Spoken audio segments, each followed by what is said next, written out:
Olá para você que me acompanha aqui no canal. Hoje nós vamos analisar um dos melhores filmes de terror dos últimos anos, Pecadores de 2025. 22 de janeiro de 2026 entrou para a história do Oscar como a data em que esse filme estabeleceu um novo recorde de indicações ao prêmio.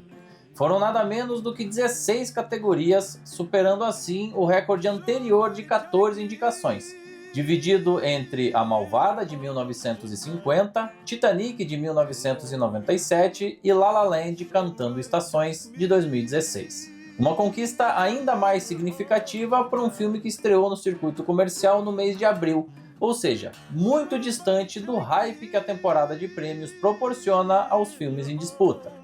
E tudo isso com uma arrecadação próxima dos 370 milhões de dólares, sendo 3/4 disso dentro dos Estados Unidos. Considerando apenas o resultado doméstico, o filme seria a 8ª maior bilheteria do ano por lá. E tudo isso mesmo não sendo uma continuação, refilmagem, franquia ou obra derivada de outros universos. It was great to make a movie about the blues that had a supernatural quality to it. That helped us to put those dances and those movements right there in juxtaposition with each other, to kind of have that conversation in cinematic language. That took me, almost 40 years to realize for myself, Esse que você acabou de ver falando é o roteirista, diretor e produtor do filme Ryan Coogler, que antes de desenvolver esse projeto tinha trabalhado nos filmes do Pantera Negra, além de ter produzido Judas e o Messias Negro, indicado ao Oscar de melhor filme na temporada 2020/2021. Depois desse desempenho anterior em projetos de grande visibilidade e também prestígio entre os críticos, ele conseguiu levantar algo em torno de 80 milhões de dólares para realizar um filme que é, ao mesmo tempo, uma eficaz alegoria social da questão negra nos Estados Unidos e um valoroso filme de entretenimento. A cena inicial deixa uma grande pulga atrás da orelha do espectador, porque a gente vê um jovem todo machucado entrando em um espaço religioso durante uma celebração. Meio desorientado e mancando, ele é abordado com firmeza pelo pastor, que também é pai dele, enquanto flashes esparsos são exibidos na tela. Logo em seguida, o filme contextualiza melhor as coisas. Trabalhadores negros colhem algodão em uma plantação no Mississippi, sul dos Estados Unidos. Um deles é o Sammy, mesmo rapaz ali do início, que mora em uma propriedade simples da região e é primo de 2 irmãos gêmeos idênticos, Elijah Smoke e Elias Stack, conhecidos em português como Fuligem e Fumaça. Ambos chegam na cidade após terem vivido 7 anos em Chicago, envolvidos em atividades fora da lei.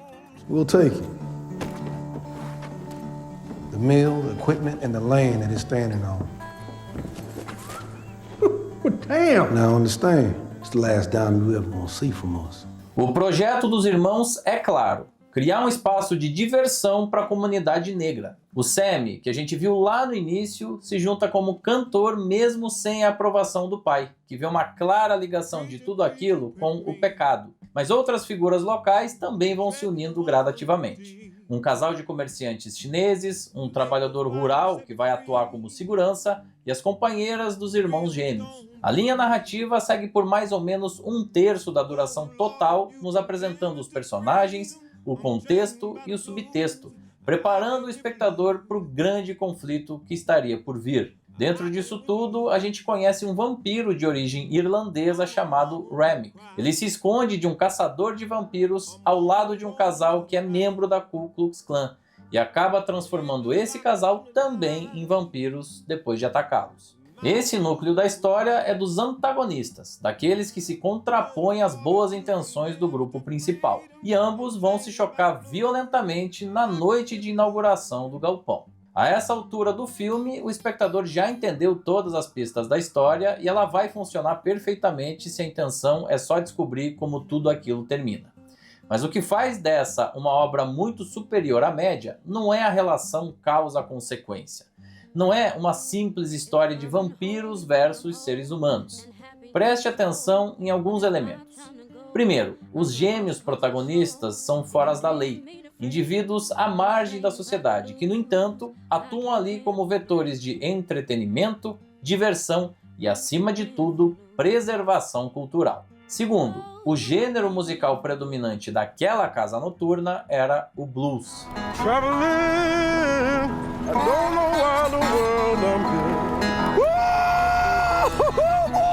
O blues nasceu como um gênero musical dos campos de algodão dos Estados Unidos ainda no século XIX. Foi uma expressão de resistência e lamento da comunidade afro-americana contra o racismo, a pobreza e a segregação. Justamente por ser uma expressão cultural negra e marginalizada, era vista com preconceito e muitas vezes associada ao diabo. E aqui você começa a entender o real sentido do título. Uma vez que aquelas pessoas estavam se entregando ao blues, elas estavam se aproximando do diabo e, consequentemente, cometendo um pecado. Todo aquele núcleo negro que a gente conheceu é de pecadores dentro dessa visão branca, elitizada e conservadora da sociedade. E aqui vale um parênteses. No Brasil, um fenômeno muito semelhante acompanhou o samba, que foi um ritmo surgido da comunidade negra de origem africana que se instalou lá na Bahia. Terceiro, os vampiros são criaturas mitológicas ou folclóricas que se alimentam da energia vital de suas presas. Essa representação popular da sede pelo sangue vem de múltiplas representações modernas, mas o conceito primário é a fragilização da vítima pela absorção daquilo que a mantém viva.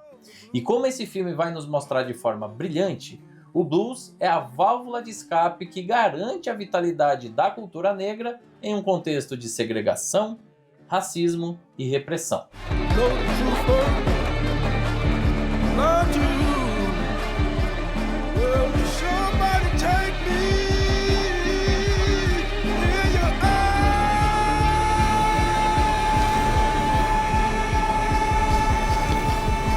Essa é uma das cenas mais marcantes que o cinema produziu no ano de 2025. Toda a sequência daqueles personagens manifestando a sua cultura de forma autêntica e livre, emoldurada pela canção I Lied to You, me arrepia só de lembrar. Mas naquele mesmo dia de inauguração da casa noturna, os frequentadores tinham uma grande ameaça para lidar: os vampiros. E aqui entra o quarto elemento da história. Os vampiros são homens brancos que buscam alianças com membros da Ku Klux Klan, uma organização supremacista baseada no ódio, no antissemitismo e na anti-imigração. Pior do que atacar ou exterminar a comunidade negra, aqueles vampiros brancos usurpam e se apropriam da energia vital dela. Não seria essa uma forma de violência tão ou mais cruel do que a perseguição motivada pela raça?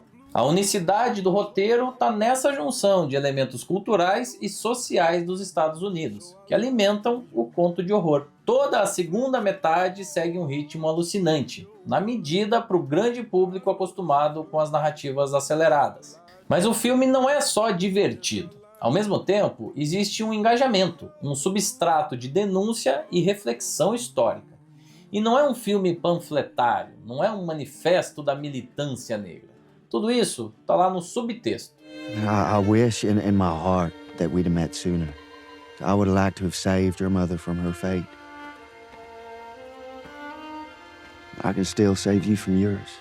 As gravações aconteceram ao longo de 3 meses entre abril e julho de 2024 em Nova Orleans. A fotografia ficou a cargo de Autumn Durrott Archipel, a primeira mulher negra indicada nessa categoria em 98 anos de história do Oscar. As gravações foram realizadas em película 65mm com alguns segmentos capturados no formato IMAX, privilégio de poucos filmes da atualidade. E claro, toda a recriação de época foi feita de forma impecável pela desenhista de produção Hannah Beachler, pela decoradora de set Monique Champagne e pela figurinista Ruth E. Carter. Além da fidelidade histórica, foi preciso uma boa pitada de realismo fantástico. E o que mais me impressiona entre tudo é a paleta de cores, que consegue evidenciar o tom predominantemente negro da pele dos personagens, mesmo em ambientes de baixa luminosidade. O filme é todo amarelado, quente, até o cartaz e os materiais promocionais vão para esse caminho. Nesse caso, o amarelo representa a vitalidade do sol, essa fonte de luz e energia que alimenta e mantém vivas as raízes culturais negras contra a apropriação dos vampiros brancos. E um outro aspecto visual que me chama muita atenção é o uso de efeitos visuais entre aspas invisíveis. Boa parte das soluções aplicadas no corte final são imperceptíveis, numa linha de aplicação tecnológica que eu gosto muito. Isso mantém a autenticidade das cenas, traz o espectador para a história e conecta os personagens ao público. Teve também um entrosamento muito grande entre a equipe de efeitos visuais e da maquiagem, com a aplicação de efeitos práticos e materiais sintéticos. Foi uma produção complexa, mas muito bem executada. Quem explicou um pouco disso em um vídeo promocional foi Mike Fontaine, um dos maquiadores responsáveis pelo resultado final. We kind of like reconstructed Omar's face in a way that still looks like his face, but is actually in a completely different area than where his face actually is. So it was almost like his face was built out. Um outro ponto de destaque para o filme é a trilha sonora do sueco Ludwig Göransson. Viva e moderna, ela dá o tom de todos os momentos de clímax narrativo, misturando instrumentos de percussão e sintetizadores modernos de formas distintas, de acordo com o objetivo de cada segmento. É uma trilha diferenciada, fora do óbvio, que provoca sensorialmente. E claro, a maior influência na composição veio do blues. E não tem como deixar de citar alguns membros do elenco, como Miles Keaton. Hailee Steinfeld, que faz a Mary, também tem uma participação notável e muito segura. Delroy Lindo, que vem em uma crescente na carreira já há alguns anos e foi lembrado pela Academia com uma indicação a melhor ator coadjuvante, é outro ponto positivo no papel do pianista Delta Slim. Jack O'Connell está excepcional como o vampiro Remick, e a cereja do bolo é a dupla interpretação de Michael B. Jordan, dos gêmeos Fuligem e Fumaça. Mesmo sendo gêmeos idênticos e tendo a mesma origem, ambos têm personalidades diferentes. Esse conceito foi muito bem absorvido pelo trabalho do ator norte-americano, que assim conseguiu a primeira indicação ao Oscar da carreira. E quem agregou tantos talentos complementares foi a experiente diretora de elenco Francine Meisner, também lembrada pela Academia com uma indicação. Em um painel recente promovido pela publicação norte-americana Deadline, ela falou um pouco sobre o seu trabalho. I don't consider myself discovering somebody. You know, it really takes a lot of people, the people in my office, and Miles was worldwide search, and what's exciting, I think, about when we cast movies is we get to go into these other worlds that almost like an actor, I get to go into the world of blues and learn so much from each of these movies I do. So, you know, hopefully I'm going to do a movie for Snoop Dogg, and so from Snoop Dogg and Sinners, it's like I'm just so blessed. Pecadores é um filme raro, principalmente em uma Hollywood que teima em seguir com as mesmas fórmulas de sempre. A qualidade vem da construção narrativa apurada, da excelência técnica e da história empolgante e de fácil assimilação do grande público. Também vem de alguns dos melhores talentos do cinema mundial, distribuídos pelas mais diferentes posições técnicas e artísticas e liderados por um cineasta de muita consciência. Acima de tudo, o filme é corajoso por contar uma história com múltiplas camadas de subtexto, referências socioculturais e pitadas generosas do cinema de gênero. Não é só um dos melhores de 2025, como seguramente um dos melhores filmes de horror de todos os tempos. You keep dancing with the devil.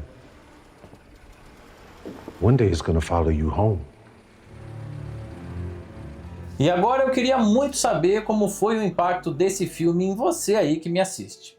Utilize o espaço aqui embaixo para deixar o seu comentário e já aproveite para dar joinha no vídeo, se inscrever no canal e ativar o sininho das notificações. Se puder, também compartilhe esse vídeo com os seus amigos e faça parte do nosso programa exclusivo de membros. A gente segue analisando todos os indicados ao Oscar de melhor filme pela Academia, sendo que o próximo vídeo vai ser sobre Fórmula 1, o filme. E no dia 15 de março você tem um encontro marcado aqui no canal para acompanhar a melhor e mais tradicional cobertura do Oscar de toda a internet brasileira.